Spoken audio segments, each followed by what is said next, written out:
श्री रामचंद्र कृपालु भज मन, हरण भव भय दारुणम।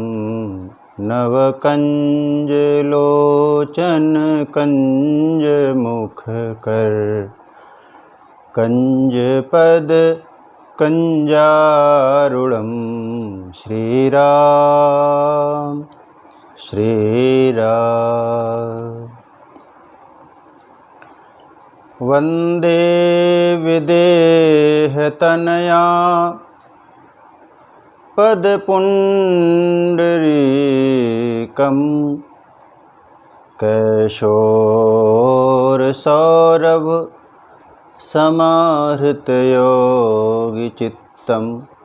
हंतुम त्रितापमनिशं मुनिहंस सेव्यं, सन्मानशालि परिपीत परागपुंजम्।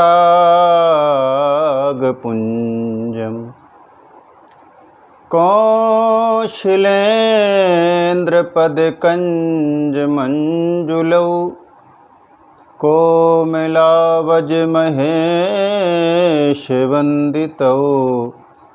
जानकी कर सरोज लालितौ, चिंतकस्य मन भृंग संगिनौ। अतुलित बलधामं हेमशैलाभदेहं, दनुजीवन कृशानुं ज्ञानिनामग्रगण्यं। सकल गुण निधानं वानराणामधीशं, रघुपति प्रिय भक्तं वातजातं नमामि। बोलिए श्री सीताराम जी महाराज की जय। श्री हनुमान जी महाराज की जय। गोस्वामी तुलसीदास जी महाराज की जय। है ये कथा राम की, जीव के बड़े काम की। है ये कथा राम की, जीव के बड़े काम की। लोक और परलोक सुधारे, शोक दूर विश्राम की। है कथा राम की, जीव के बड़े काम की। है ये कथा राम की, जीव के बड़े काम की। रामचरितमानस जो गाए, सुने कान अमृत सा पाए। रामचरितमानस जो गाए, सुने कान अमृत सा पाए। हो विश्वास तो मिट भी जाए, लिखी विधाता बाम की। है कथा राम की, जीव के बड़े काम की। है ये कथा राम की, जीव के बड़े काम की। बोलिए श्री सीताराम जी महाराज की। अखिल ब्रह्मांड नायक भगवान श्री राघवेंद्र वात्सल्यमयी माँ जानकी की कृपा से ये हमारा परम सौभाग्य है कि हम भगवान के श्री चरणों में बैठकर भगवद रस कथा का पान कर रहे हैं। विज्ञान के माध्यम से देश विदेश में बैठे सभी श्रोता भाई बहनों को जो इस कथा का लाभ ले रहे हैं, मैं कथा में हृदय से स्वागत करता हूँ। कथा के पिछले क्रमांक में हम सब लोग दर्शन कर रहे थे कि महादेव ने अपने तीसरे नेत्र से कामदेव को भस्म कर दिया, रति को वरदान दिया ब्रह्मा जी पधारे, विवाह के लिए भगवान तैयार हुए। समाचार हिमालय के पास गया, वहाँ से लगन पत्रिका आई। यहाँ पर महादेव का श्रृंगार हुआ। 2 पंक्तियाँ भगवान के श्रृंगार की हम स्मरण करें, कथा में प्रवेश करें। शिव ही शंभुगन करहि सिंगारा, जटा मुकुट अहि मोर संवारा। कुंडल कंकन पहिरे ब्याला, तन विभूति पटके हरि छाला। शिव ही शंभुगन करहि सिंगारा। महादेव का अद्भुत श्रृंगार गणों ने किया, जिसकी हम विशद चर्चा विस्तार के साथ पिछले क्रमांक में हम कर रहे थे। भगवान सज धज के तैयार हुए और तब देवियों ने देखा। उन्होंने कहा कि बर अनुहार बारात न भाई, ये बारात दूल्हे के अनुरूप नहीं है, दूल्हे के अनुरूप हो। और तब भगवान विष्णु ने कहा सभी देवताओं से कि हम सब लोग अपने अपने समाज में बिलग बिलग हो जाएं, अलग अलग हो जाएं। भगवान का तात्पर्य ये था कि महादेव त्रिभुवन गुरु हैं और ये हम सब लोगों की धृष्टता होगी यदि हम उनके साथ में चलें। गुरु के या तो 2 कदम आगे रहें, आगे चलें, या फिर उनके पीछे। उनके साथ में चलना, उनके साथ में बैठना, ये शिष्य की धृष्टता होगी, ये ठीक नहीं है। और भगवान ने सुना, महादेव ने सुना तो बड़े प्रसन्न हो गए। मन ही मन महेश मुस्काही। यद्यपि ये बात किसी को चुभ भी सकती थी, क्योंकि ये एक तरह से व्यंग सा था कि भगवान तो भूत प्रेतों के साथ रहने वाले हैं, हम सब देवता उनके साथ में रहेंगे, तो हमारे प्रति लोगों की दृष्टि फिर शायद अच्छी ना हो। तो भगवान का ये वचन व्यंग भी हो सकता था, लेकिन महादेव को नारायण की बात बहुत प्रिय लगी। गोस्वामी शब्द भी लिखते हैं, अति प्रिय बचन सुनत प्रिय के रे, भृंगी ही पेरी सकल गण टेरे। अति प्रिय वचन, भगवान के वचन उनको अति प्रिय लगे। यद्यपि व्यंग वचन थे, और मैं आपको कहूं कि व्यंग वचन में वक्रता भी हो सकती है और व्यंग वचन में मधुरता भी हो सकती है। शब्दों में ध्यान रखना चाहिए कि हम जो उच्चारण कर रहे हैं, जो किसी को कह रहे हैं, वो कैसे हैं। शब्द संभार के बोलिए, शब्द के हाथ न पाँव। एक शब्द घायल करे, एक शब्द करे घाव। एक शब्द शीतल करे, एक शब्द करे घाव।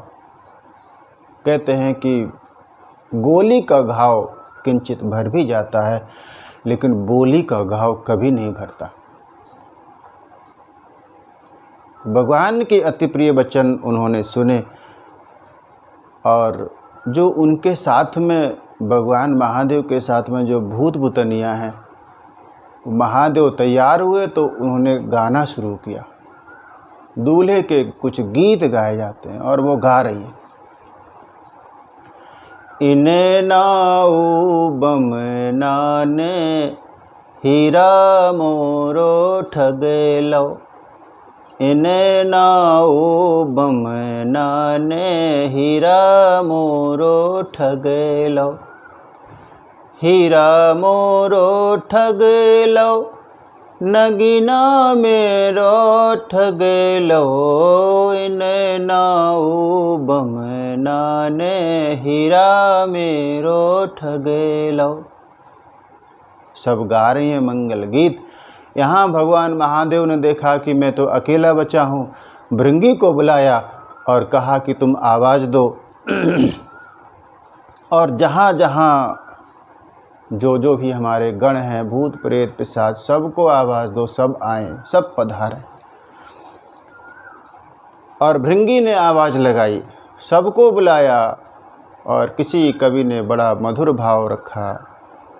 भृंगी आवाज़ लगा रहे हैं, अकायन हो बकायन हो सिसौआ पर के दायन हो, ब्रह्मद हो बेताल हो, कुष्मांड हो कंकाल हो, भैरव वीर भद्र हो सभी यहाँ एकत्र हो, डाकनी चुड़ैल हो पिशाच हो कुचैल हो, कैलाश के निवासियों शिव कांचीपुरी वासियों, विलंब ना लगाइए साक्षात चले आइए, बम भोले हैं बुलाए रहे विवाहे तू जाए रहे। भृंगी ने बुलाया, सभी पधारे, सभी देशों से भूत प्रेत पिशाच पधारे, अमेरिका से पधारे, इंग्लैंड से पधारे, जापान से पधारे, सब जगह से पधारे। एक महात्मा कह रहे थे कि पाकिस्तान से कोई भूत प्रेत नहीं आया। इसलिए नहीं आया क्योंकि तब पाकिस्तान तो था ही नहीं। और महादेव ने देखा तो भगवान प्रसन्न हो गए अपने भूत प्रेतों को देख के। साहब सृष्टि के मालिक हैं, बाप हैं भगवान शंकर, जिनका कोई नहीं है जग में उनका मीत कन्हैया। किसी के लिए कोई प्रिय हो सकता है, अप्रिय हो सकता है, ऊंचा हो सकता है, नीचा हो सकता है, पतित हो सकता है, पावन हो सकता है, लेकिन महादेव ऐसे हैं साहब जिनकी शरण में जो आ गया फिर वहाँ पर ये दृष्टि भेद नहीं रहती कि कौन नीचा और कौन ऊपर, कौन पतित और कौन पावन। सबको भगवान अपने अंक में भर लेते हैं। अपने गणों को देखा, भूत प्रेतों को देखा तो भगवान महादेव प्रसन्न हो गए। बिहसे शिव समाज निज देखा, अपने समाज को देखा तो भगवान हंसे। गोस्वामी जी से किसी ने कहा कि भगवान महादेव के पास जो भूत प्रेत सब आए हैं वो कैसे हैं, दिख कैसे रहे हैं, उनका स्वरूप कैसा है?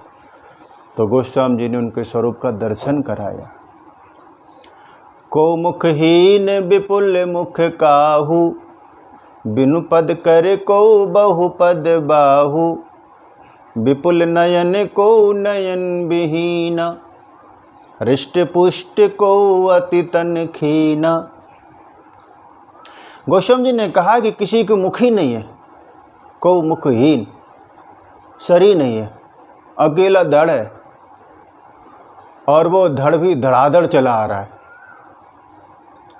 बिन पद कर, किसी के तो पैर भी नहीं है और हाथ भी नहीं है।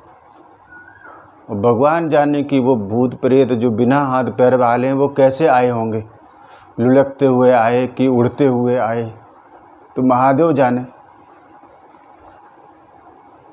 ऐसे ही एक बिना हाथ पैर वाला लुढ़कते हुए आया तो भगवान बाबा ने पूछा कि तू कौन है? और तब उसने कहा कि भगवान मैं तो रोड रोलर हूँ, आपके रास्ते में जो भी गड्ढे आएंगे उनको मैं सब ठीक ठाक करता चलूँगा। बिन पद कर को बहुपद बाहु, किसी के नेत्र ही नहीं है, किसी के शरीर में आंखें ही आंखें लगी हैं। गोस्वामी जी ने छंद में दर्शन कराया। तन खीन को अति पीन, पावन को अपावन गति धरे, भूषण कराल कपाल कर सब सद्य सोनित तन भरे, खर स्वान सुअर श्रीकाल मुख गण बेश अगणित को बने, बहु जिनस प्रेत पिशाच जोगी, जमात बरनत नहीं बने, जमात बरनत नहीं बने। ऐसे विविध वेश में सब पधारे। और एक संत ने कहा कि ये सब जो पधारे हैं भूत प्रेत पिशाच जो देखने में आते हैं वो कोई और नहीं, महादेव के पास में कोई ऐसा व्यक्ति नहीं आ सकता जिसकी धर्म में आस्था नहीं, जिसका हरिहर में प्रेम नहीं है। वहाँ पे जाने वाले सभी पुण्यात्मा हैं, सभी साधु संत ही हैं। गोस्वामी तो कहते हैं कि कैलाश पर भगवान महादेव के पास में कौन पधार सकता है। सिद्ध तपोधन जोग जन सुर किन्नर मुनि वृंद, बसई तहाँ सुकृति सकल से वही शिव सुख कंद। वही भगवान शंकर की सेवा करते हैं। तो जो भूत प्रेत पिशाच जो देखने में आ रहे हैं वो कोई और नहीं, वो सभी साधु संत ही हैं। किसी ने कहा कि साधु संत कैसे, और तब एक भाव बड़ा मधुर कहा कि को मुखहीन, कोई साधु ऐसा भी होता है जो कुछ बोलता नहीं है, मौन रहता है।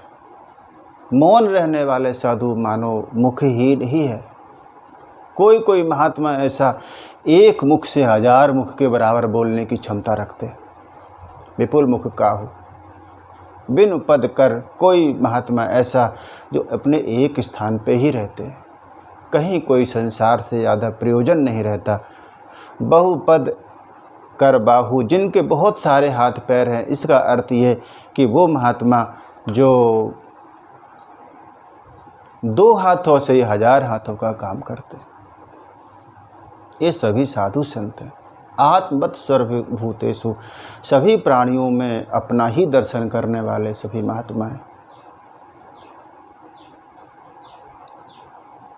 अवसर है अनमोल काम कुछ ऐसा कर जा, पाकर गुरु से ज्ञान यार मरने से पहले मर जा। अपने घट में बैठ निरंतर नहीं किसी के घर जा, सीता नाम राम सुमिरन कर भव सागर से तर जा। तो सभी भूत प्रेत पधारे और तब गोस्वामी जी ने कहा, जस दूलहु तस बनी बराता, कौतुक विविध होहि मग जाता। जस दूलहु, जैसा दूल्हा वैसी बारात सजकर तैयार हुई। बारात चली और भक्तों ने गाया, ले बारात शिव चले विवाहने, डमरू बाजे डम डम डम डम। ले बारात शिव चले विवाहने, डमरू बाजे डम डम डम डम। जटाजूट में गंग विराज, नंदी नाचे छम छम छम छम। ले बारात शिव चले विवाहने, सर्पों का श्रृंगार अजब है, भूतों की भरमार गजब है। कूद रहे सब धम धम धम धम, ले बारात शिव चले विवाहने, डमरू बाजे डम डम डम डम। चिताभस्म सब अंग रमाए, नर मुंडों की माल सजाए। नंदी नाचे छम छम छम छम, ले बारात शिव चले विवाहने। बहुत नयन कोई बिना आँख का, उड़े भूत कोई बिना पाँख का। इंग्लिश बोले कम कम कम कम, ले बारात शिव चले विवाहने। डमरू बाजे डम डम डम डम। डमरू और त्रिशूल हाथ में, भूतनाथ भूतों के साथ में। आनंद बरसे झम झम झम झम, ले बारात शिव चले विवाहने। नगर के लोग देख कर भागे, नारद समझाते हैं आगे। शंभु चरण में नम नम नम नम, ले बारात शिव चले विवाहने। डमरू बाजे डम डम डम डम, जटाजूट में गंग विराज। नंदी नाचे छम छम छम छम, ले बारात शिव चले विवाहने। भगवान की बारात चली और गोस्वामी जी ने दूसरे पक्ष का दर्शन कराया। उन्होंने कहा कि हिमाचल ने अपने पूरे हिमाचल प्रदेश को सजवाया, सभी वनों को, सभी नदियों को वन सागर सब नदी तालाबा, सभी सागरों को, ताल तलैयों को, सबको न्योता दिया। सभी सुंदर सुंदर शरीर धारण करके वहाँ पधारे। सबको यथोचित उनको आसन दिए गए, स्थान दिया गया। और गोस्वामी जी कहते हैं कि जगदम्बा जहाँ अवतरी सोपुर बरन की जाय। जहाँ पर स्वयं साक्षात जगदम्बा ने अवतार लिया हो वहाँ पर तो कहना ही क्या। अद्भुत शोभा है हिमाचल की, पूरा नगर सजा हुआ है। बेटी का विवाह है, इस खुशी में एक उत्सव मनाया जाएगा। इस खुशी में पूरा हिमाचल प्रदेश जगमगा रहा है। और भगवान शिव की बारात पधारी हिमाचल प्रदेश में। आई शिव जी की बरतिया हिमाचल नगरी, आई बाबा की बरतिया हिमाचल नगरी। हिमाचल नगरी जी हिमाचल नगरी, आई शिव के बरतिया हिमाचल नगरी, आई शिव के बरतिया। नगरवासियों को समाचार मिला कि बारात पधारी है, तो अगवानी करने के लिए लोग चले। उनके साथ में बालक भी चल दिए तमाशा देखने के लिए कि बारात आई है, बारात आई है। सबसे आगे देवराज इंद्र का दल था, तो लोगों ने सोचा कि शायद यही दूल्हा होगा, तो कहा कि आप दूल्हा सरकार। उन्होंने कहा नहीं नहीं, मैं ना दूल्हा हूँ ना ये बारात है, वो पीछे आ रही है। अगवानी थोड़े से पीछे गए तो देखा कि भगवान विष्णु चार भुजाधारी अपने पूरे सेना के साथ में, पूरे दल के साथ में। तो कहा कि क्या बारात यही है? तब भगवान विष्णु ने कहा कि बारात ये नहीं है, ना यह दूल्हा है ना यह बारात है। जैसे आप बारात देखने के लिए आए हो, ऐसे ही हम सब बारात देखने के लिए आए। हम में से कोई ना बाराती है ना कोई दूल्हा है। देखने वाले तो बड़े प्रसन्न हो गए। उन्हें लगा कि जब बाराती इतने सुंदर हैं तो बारात कितनी सुंदर होगी। और फिर अगवानी जब पीछे गए, भगवान शंकर के समाज को देखा, तो गोस्वामी जी ने कहा, शिव समाज जब देखन लागे। शिव के समाज को देखा, बिडरी चले बाहन सब भागे। शिव समाज, भगवान शंकर के समाज को देखा तो वाहन सब भागे।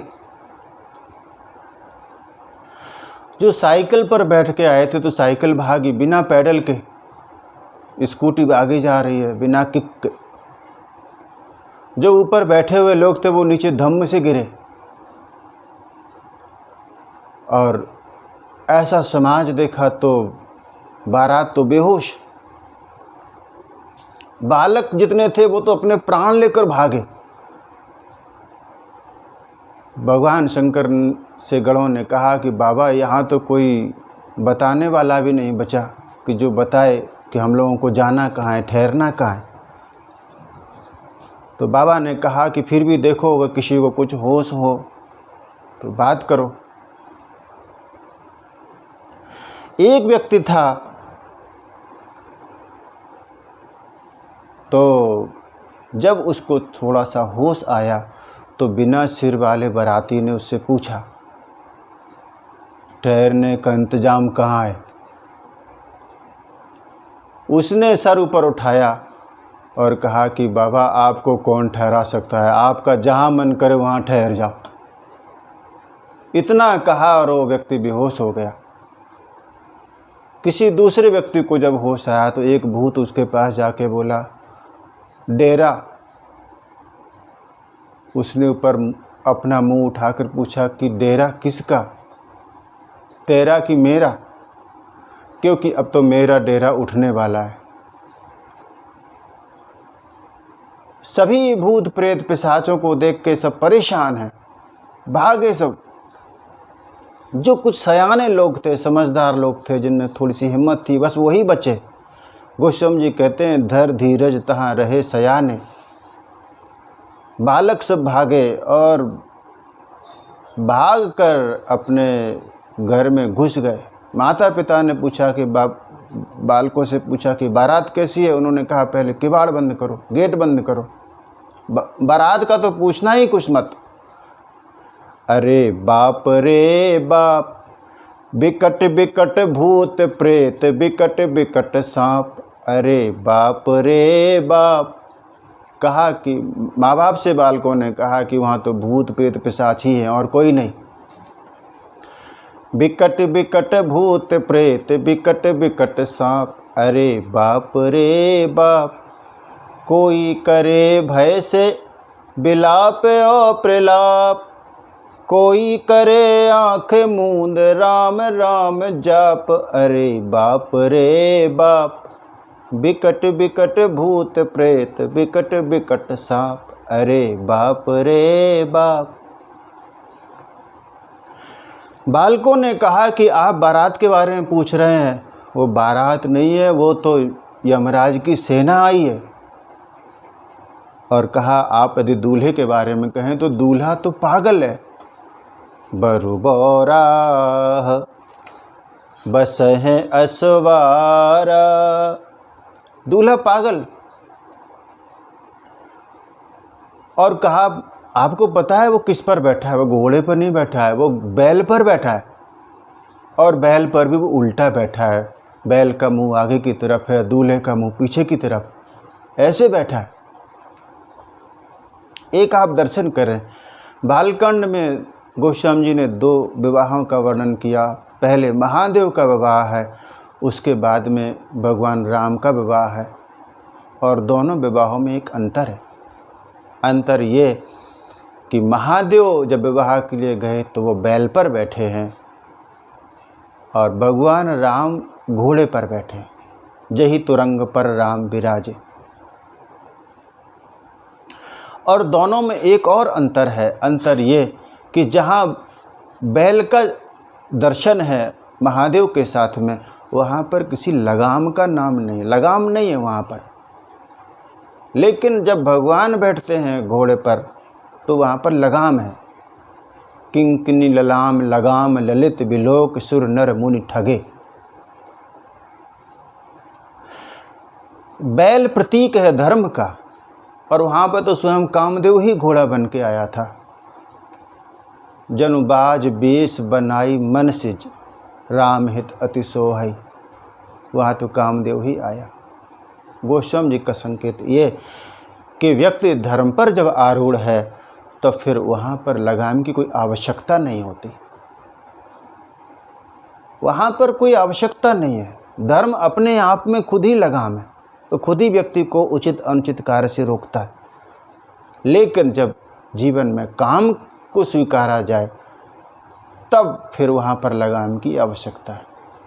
इसलिए भगवान राम काम के ऊपर विराजमान है और काम की लगाम भगवान के हाथ में है।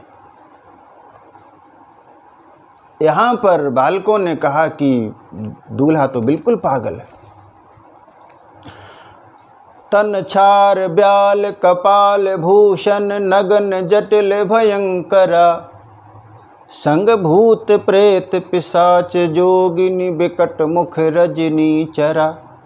जो जियत रही बरात देखत पुण्य बढ़ते ही कर सही, देखी सो उमा बेबाहु घर घर बात असल रिकन कही, बात असल रिकन कही। बालकों ने कहा कि उसके शरीर पर सांप बिच्छू सब लपटे हुए हैं। उसने अपने पूरे शरीर पर भस्म लगा रखी है। नरमुंडों की माला गले में पड़ी हुई है। बैल पर उल्टा बैठा हुआ है।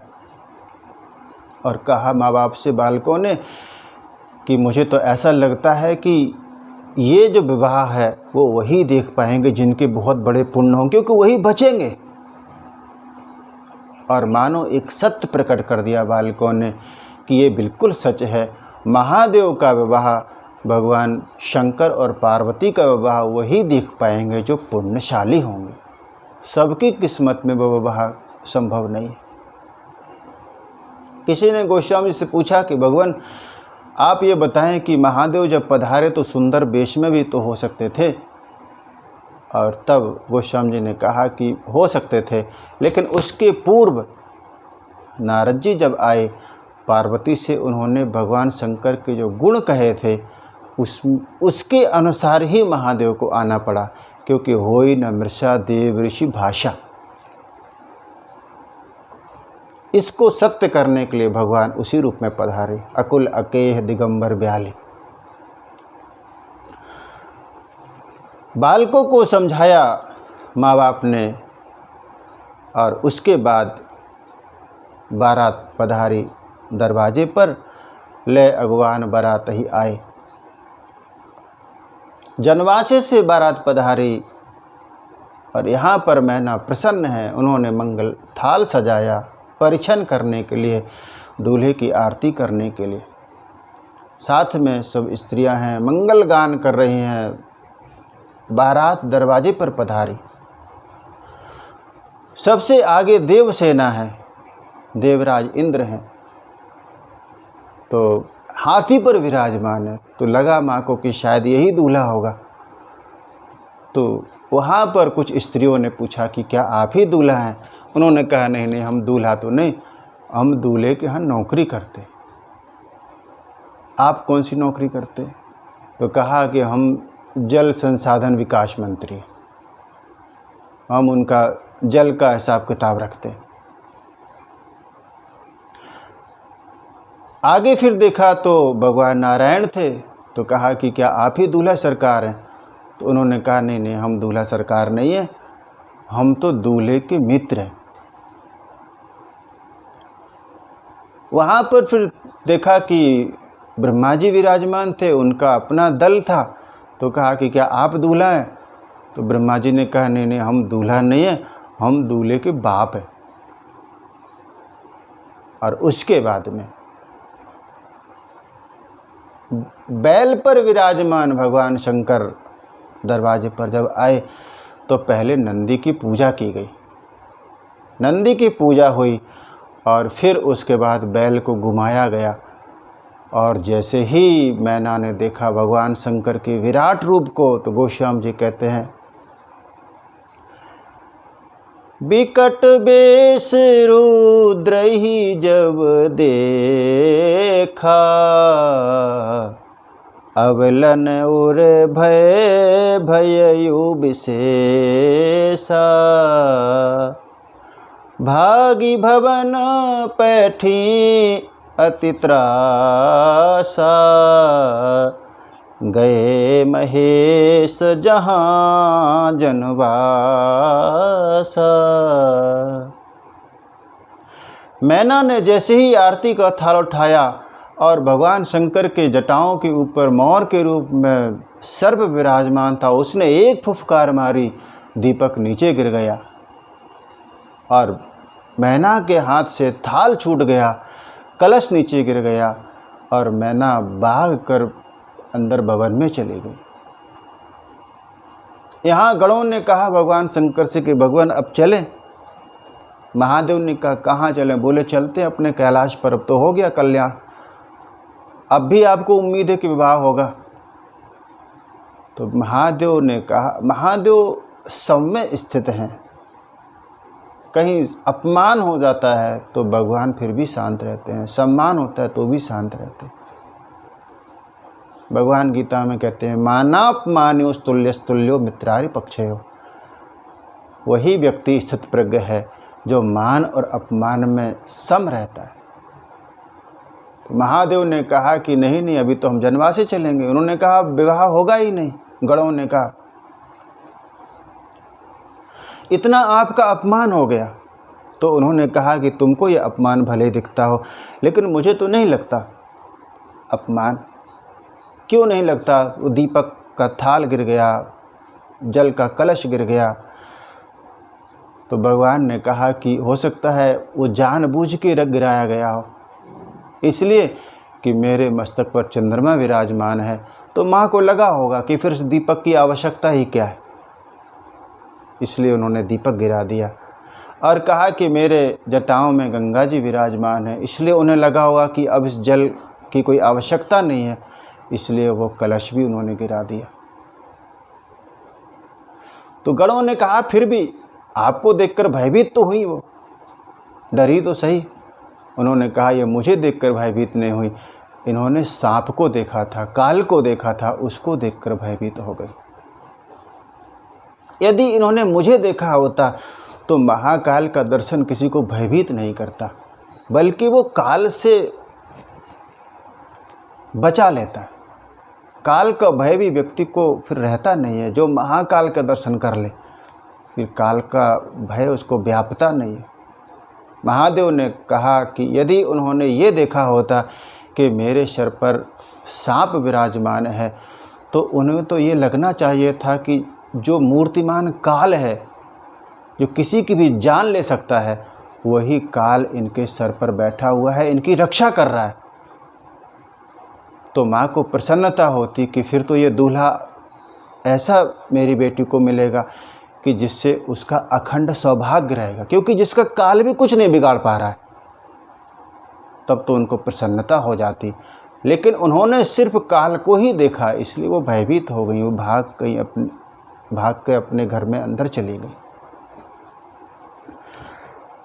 शिव जी जनवासे में पहुँचे और यहाँ देवताओं ने विचार किया। उन्होंने कहा कि महादेव को देखकर मैना का ये हाल हुआ, और कहीं पार्वती जी ने भी इनका दर्शन किया और यही हाल उनका भी हुआ। उन्होंने मना कर दिया कि नहीं, अब इससे हम विवाह नहीं करेंगे, तब तो फिर हम भूखे मारे जाएंगे। इसलिए उन्होंने कहा कि भगवान का विवाह हो, बाद में हो ना हो ये अलग बात है, कम से कम हम सब लोग अपने खाने पीने का इंतज़ाम तो पहले कर लें। इसलिए देवताओं की एक मीटिंग हुई ईटिंग के सिलसिले में, कि हम सब लोगों का खाना पीना, हम सब लोगों का भोजन पानी पहले हो जाए। और इसलिए आप दर्शन करें कि भगवान राम का विवाह जब हुआ तो वहाँ पर जीवनार बाद में हुई है, वहाँ भोजन व्यवस्था बाद में हुई, और महादेव के विवाह में भोजन प्रसादी पहले हो गई। मैना अंदर गई, सखियों ने उनको घेर लिया और मैना दुखी है। वो दोष दे रहे हैं कि उस विधाता ने इतनी सुंदर कन्या का निर्माण किया और उसके लिए उन्होंने बावला पति क्यों चुन लिया, ऐसा पति क्यों बनाया। हमारी बिटिया में उस दूल्हे में तो कोई कंपेयर ही नहीं है, तो पेयर कैसे बनेगा। और फिर मैना ने निश्चय कर लिया। उन्होंने कहा, तुम सहत गिरिते गिरो, पावक जरो जल निधि महु परो, घर जाओ अपजस हो जग, जीवत विवाह न हो करो। कहा, मैं अपनी बेटी को लेके पर्वत से नीचे गिर जाऊंगी, अग्नि में भस्म हो जाऊंगी, जल जाऊंगी, पानी में कूद जाऊंगी, लेकिन इस बावली के साथ मैं अपनी कन्या का विवाह नहीं करूंगी। और तब मैना को सबसे ज़्यादा क्रोध विधाता के बाद में अगर किसी पर है तो उन्हें नारद जी पर है। कहा कि जब मेरी बेटी छोटी थी, नारद जी पधारे तो मैंने अपनी बेटी को उनके चरणों में डाल दिया था, और सच में उनको कोई मोह माया नहीं है। मैंने नारद का क्या बिगाड़ा था। नारद कर में काह बिगारा, भवन मोर जिन बसत उजारा। मेरा बसता हुआ भवन उन्होंने उजाड़ दिया। उनको सच में कोई मोह माया नहीं है। ऐसा उन्होंने क्यों किया, मेरी बेटी को ऐसा उपदेश दिया, इस बावले पति के लिए मेरी बेटी से तप कराया। उनमें कोई दया नहीं है। दया होती तो फिर मेरी बेटी के लिए वो ऐसा नहीं करते।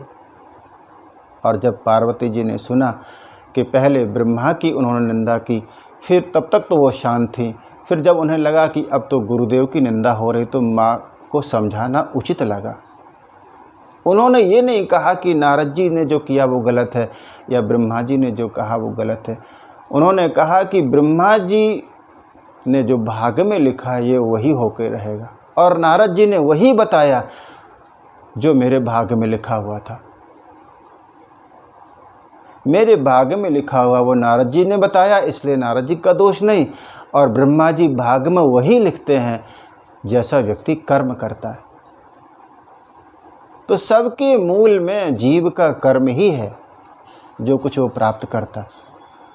और माँ को कहा कि माँ आप एक चीज़ बताओ कि जैसे मानो आज आपको लगता है कि ऐसे वर के साथ में अपनी कन्या का विवाह नहीं करूँगी, विवाह के बाद भी तो कोई ऐसा हो सकता है। कर्म लिखा जो बाउर ना हो, यदि हमारे कर्म में हमारे भाग में ही बावलापति लिखा है तो कत दोष लगाइए काहू, तो आप किसको दोष देंगे। तुम सन मिटई कि विधि के अंका, मातु व्यर्थ जनी लेहु कलंका।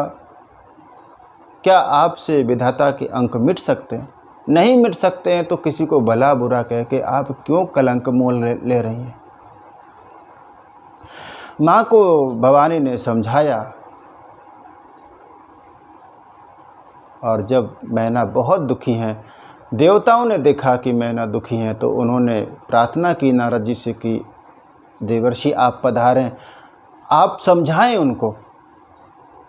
नारद जी ने कहा कि मेरी बात पर भरोसा कौन करेगा, मैं तो बिल्कुल जाने वाला नहीं हूँ, मैं नहीं जाऊँगा। हाँ, यदि आप मुझे भेजना ही चाहते हैं तो हम सप्तऋषियों के साथ में जाने को तैयार हैं, यदि वो भी चले। और तब गोस्वामी ने कहा, तहि अवसर नारद सहित अरु ऋषि सप्त समेत, समाचार सुन तुहिन गिरी गवने तुरत निकेत। पहले भी नारद जी पधारे थे, तब उनका कितना आदर सम्मान हुआ था, सभी चरणों में गिर पड़े थे। आज भगवान नारद पधारे हैं तो उनका कोई आदर नहीं है। लेकिन नारद जी संत हैं, संत वो जो समता में रहता हो। नारद जी पधारे, सप्तऋषि पधारे, और तब नारद जी ने सबको समझाया। पहले मैना से पूछा कि आप मुझे ये बताएं कि आप दुखी क्यों हैं, आपके दुख का कारण क्या है। तो मैना ने कहा नारद जी से कि देवर्षि, किस माँ को दुख नहीं होगा, ये आँखों के सामने देखते हुए कि उसको मिलने वाला पति है वो बावला है, कौन सी माँ दुखी नहीं होगी। क्या माँ को कोई हक नहीं है, कोई अधिकार नहीं है अपनी बेटी की चिंता करने की। बेटी के लिए माँ परेशान है। तब नारद जी ने कहा, मैं इसीलिए आपके पास आया हूँ, पहले ये तो निश्चय हो जाए कि बेटी कौन है और माँ कौन है। मैना ने कहा कि मैं कुछ समझी नहीं। और तब नारद जी ने बहुत अच्छी बात कही। उन्होंने कहा, मैना सत्य सुनहु मम बानी। कहा, मैं बिल्कुल सच कह रहा हूँ। मैना सत्य सुनहु मम बानी, जगदम्बा तव सुता भवानी। जगदम्बा तव सुता भवानी। कहा, ये जगत की माँ है, आपकी अकेले नहीं, पूरे संसार की माँ है, और इसलिए इनकी चिंता आप अपने ऊपर ले रही हैं। उससे अच्छा ये है कि आप अपनी चिंता का भार भी इनको दे दो। ये पूरी जगत की अम्बा है, इनके स्वरूप को मैं जानता हूँ। कैसे? अजा अनादि शक्ति अविनाशिनी सदा शंभु अर्धंग निवासिनी जग संभव पालन लयकारिणी निज इच्छा लीला बपुधारिणी। ये अपनी इच्छा से जन्म लेती हैं। ये तो आपको बड़ाई देने के लिए, आपको प्रशंसा देने के लिए आपके घर में पधारी हैं। और कहा ये तो शिव की शाश्वत प्रिया है, इनमें शिव में और शक्ति में कोई अंतर नहीं है। पहले पूर्व जन्म का प्रसंग सुनाया कि पहले ये दक्ष की बेटी के रूप में इन्होंने जन्म लिया था और फिर इन्होंने कुछ अपराध किया, भगवान राम के प्रति कुछ अपराध बना, इस कारण से महादेव ने इनको छोड़ दिया था, त्याग दिया था। और जब ये अपने पिता के घर पहुंची, वहाँ पर देखा कि भगवान शिव का अपमान हुआ है, तो भवानी ने अपना शरीर छोड़ दिया था। शिव का अपमान उन्होंने देखा तो शरीर छोड़ दिया। आज आप भी वही अपराध करने जा रही हैं, आज आप भी महादेव का अपराध करने जा रही हैं। यदि ऐसा हुआ तो ये बिल्कुल निश्चित है कि फिर ये आपके यहाँ रहने वाली नहीं। आप इनके स्वरूप को समझिए। और जब पूरा वृत्तांत नारद जी ने सुनाया तो नारद जी के वचनों को सुनकर विषाद मिटा और ये घर घर ये समाचार फैल गया और मैना की और हिमवान की दृष्टि बदल गई। अभी तक जिनको वो बेटी समझ रहे थे, अब पता चला कि वो बेटी नहीं है बल्कि हम सब उसके बालक हैं, वो तो माँ है। और जब दृष्टि बदली तो गोस्वामी जी ने पंक्ति में लिखा, तब मैना हिमवंत वनंदे।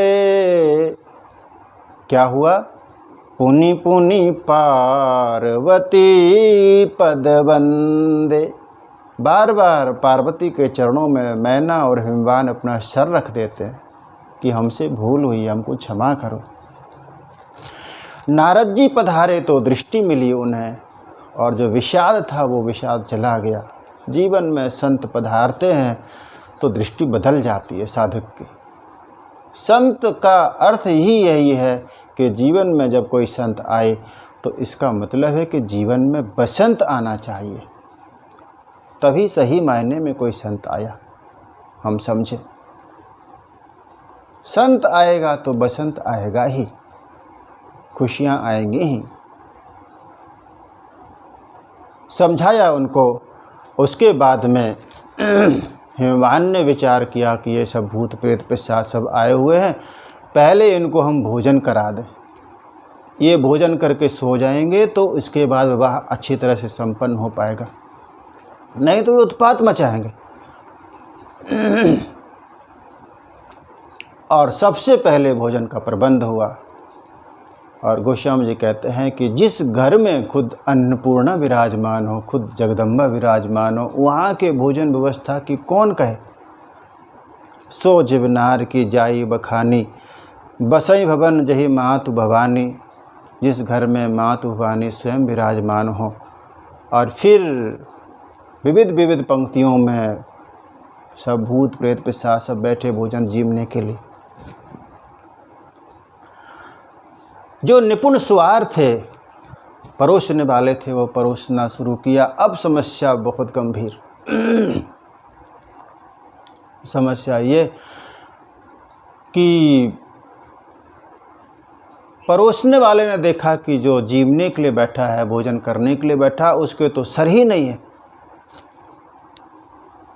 तो अब वो विचार कर रहा है कि अब मैं पत्तल कहाँ रखूं,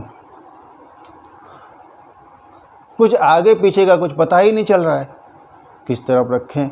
और दूसरी बात, वो विचार कर रहा है कि ये खाएगा कैसे। और तब अंदर से आवाज़ आई कि तुम्हें इससे क्या मतलब, तुम तो बस रख दो। उसने पत्थर रखे, आगे बढ़ा। एक जगह जाके फिर रुक गया। तो किसी ने पूछा कि अब क्यों रुक गया। उसने कहा कि मुझे समझ में नहीं आ रहा है कि इसको तो 25 सर हैं। ये कितना खाएगा, इसके लिए कितनी पत्तल रखें और किस किस तरफ रखें, सब तरफ बस सर ही सर लगे हुए हैं।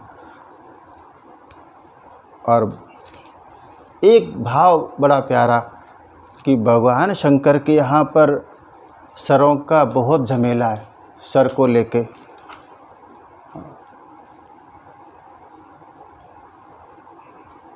एक छंद बहुत प्यारा सा आप दर्शन करें।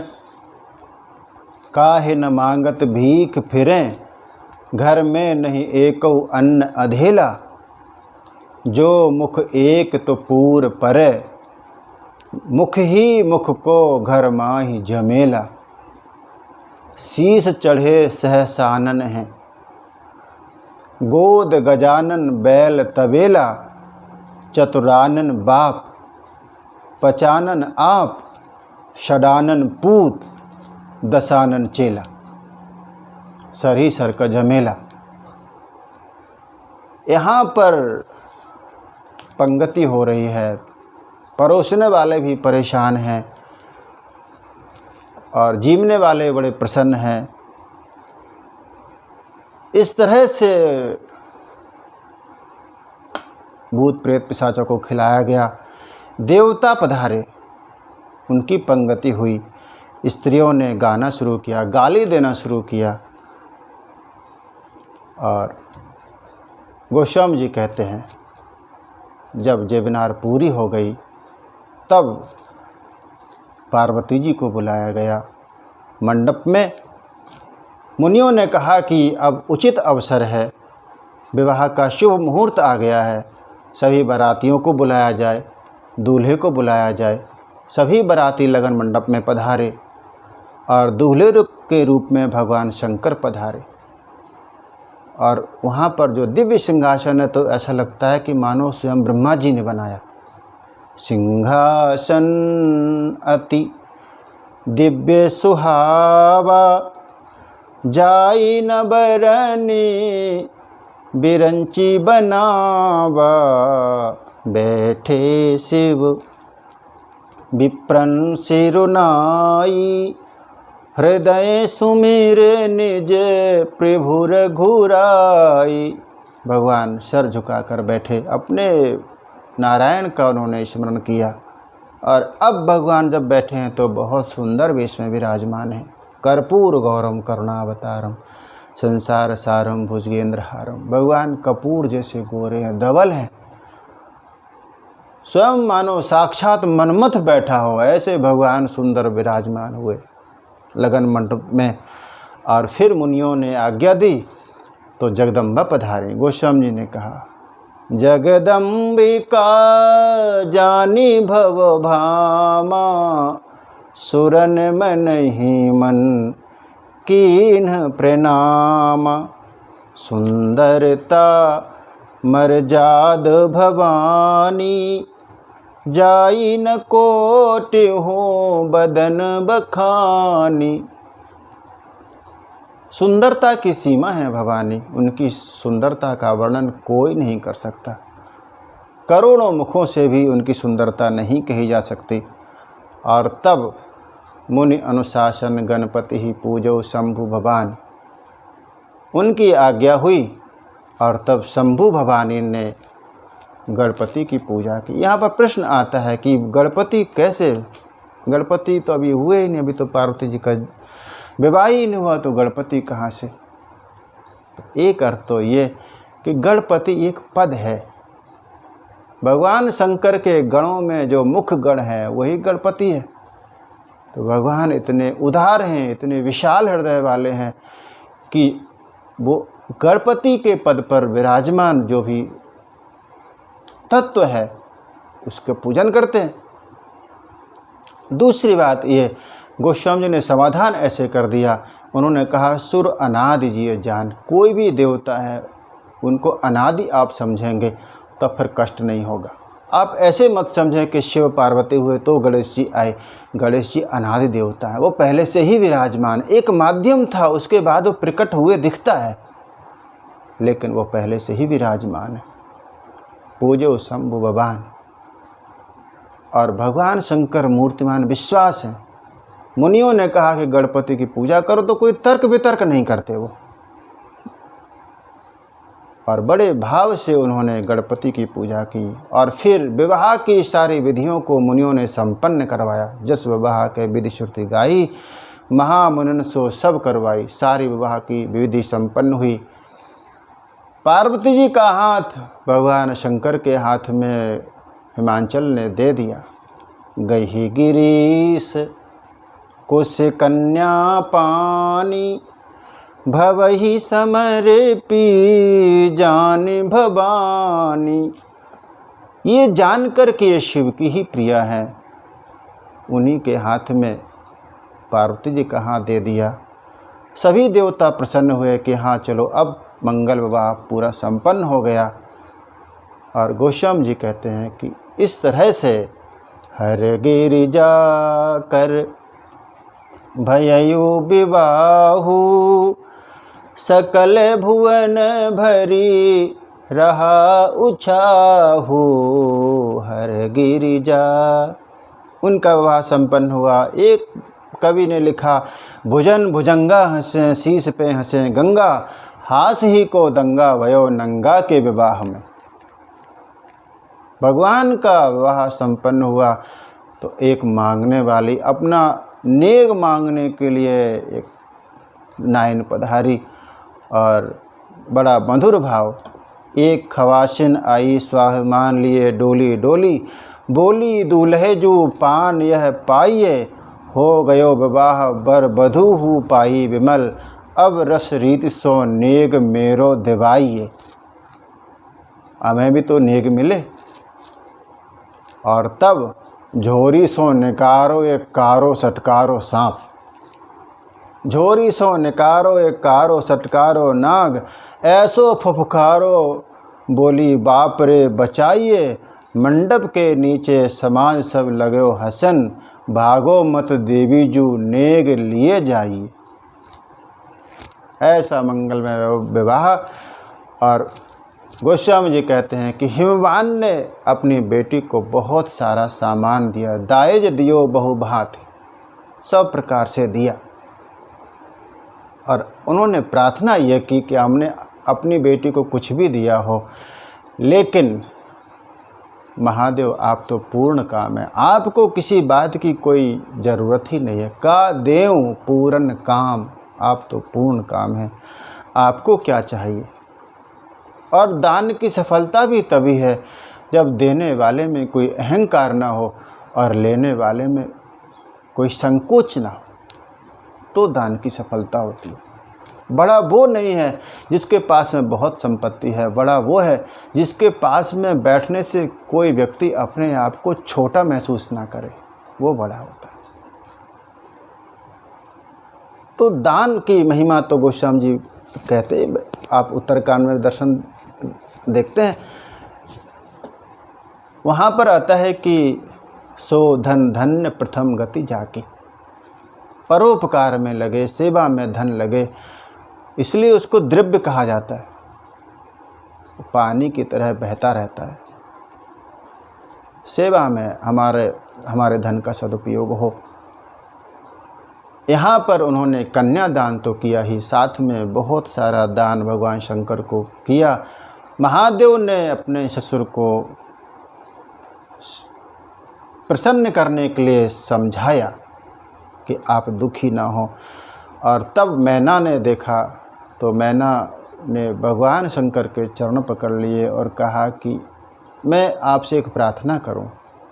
प्रार्थना ये कि जब नारद जी आए थे, उन्होंने कहा था कि आप अकुल हैं, आप अगेय हैं, आपका तो घर ही नहीं है, लेकिन मैं प्रार्थना करूं कि आप बेटी को लेके जा रहे हैं तो अब आप अपना घर बसाना, और घर बसा के उस घर की दासी मेरी बेटी को बना लेना। ये उनकी विनम्रता है। नाथ उमामम प्राण सम ग्रह किंकरी करो। ग्रह किंकरी बनाना, ग्रह किंकरी तब जब आप घर बनाएंगे। और कहा कि जो भी मुझसे कोई अपराध बना हो तो आप उनको क्षमा करना। तब महादेव ने अपने सास को बहुत तरह से समझाया, और फिर उन्होंने मैना ने अपनी गोद में बिठा लिया बेटी को। और ये बड़ा भावपूर्ण प्रसंग आता है, आंखें भर आई उनकी, और उन्होंने बस एक ही शिक्षा दी। उन्होंने कहा कि मैं तुमसे बस एक ही बात कहूँ, करो सदा शंकर पद पूजा। बस शिव के चरणों की पूजा करना। करो सदा शंकर पद पूजा, नारी धर्म पति देव न दूजा। यहाँ पर मैना को पता है कि महादेव के माँ बाप तो हैं नहीं, इसलिए केवल शिव की बात यहाँ पर आती है। लेकिन जब हम सीता जी का विवाह देखते हैं तब वहाँ पर सुनैना जी ने कहा, उन्होंने क्या कहा, सास ससुर गुर सेवा करे हूँ, पति रुख लखिया सुअनुसरे हूँ, सास ससुर गुर। वहाँ पर सभी संबंध उन्हें मालूम है। यहाँ पर कहा कि भगवान शंकर के चरणों की आप सेवा करें। दुखी हैं कि क्यों विधाता ने नारियों का जन्म किया, क्योंकि उनको पराधीन रहना पड़ता है। पराधीन सपनों सुख नाही, ये उनकी एक विनम्रता का भाव है, दुखी आत्मा का भाव है। वो दुख में है, बेटी की विदाई हो रही है। और महादेव ने उनको समझाया, हिमवान को समझाया, मैना को समझाया। फिर हिमवान महादेव को विदा करने के लिए जब नगर के बाहर तक आए तो भगवान शंकर ने उनको विविध भांति परतोष कर बहुत प्रकार से फिर से उनको समझाकर बुझाकर उनको भेजा। हिमवान घर लौट कर आए और जिसको न्योते पर बुलाया था सबको सकुशल उन्होंने विदा किया। सम्मान करके, सबका अभिनंदन करके सबको अपने अपने घर भेजा। यहाँ पर भगवान शंभु कैलाश पर पधारे और गोस्वामी जी कहते हैं कि ये जगत के माता पिता हैं, इनके श्रृंगार का मैं क्या वर्णन करूं। फिर भी दो पंक्तियों में, क्योंकि पुत्र का जन्म कराना है और तारकासुर का वध होना है, इसलिए उन्होंने दो पंक्तियों में स्मरण किया। करहीं विविध विधि भोग विलासा, गणन समेत बसहि कैलासा, हर गिरिजा विहार नित नययु, यही विधि विपुल काल चली गययो।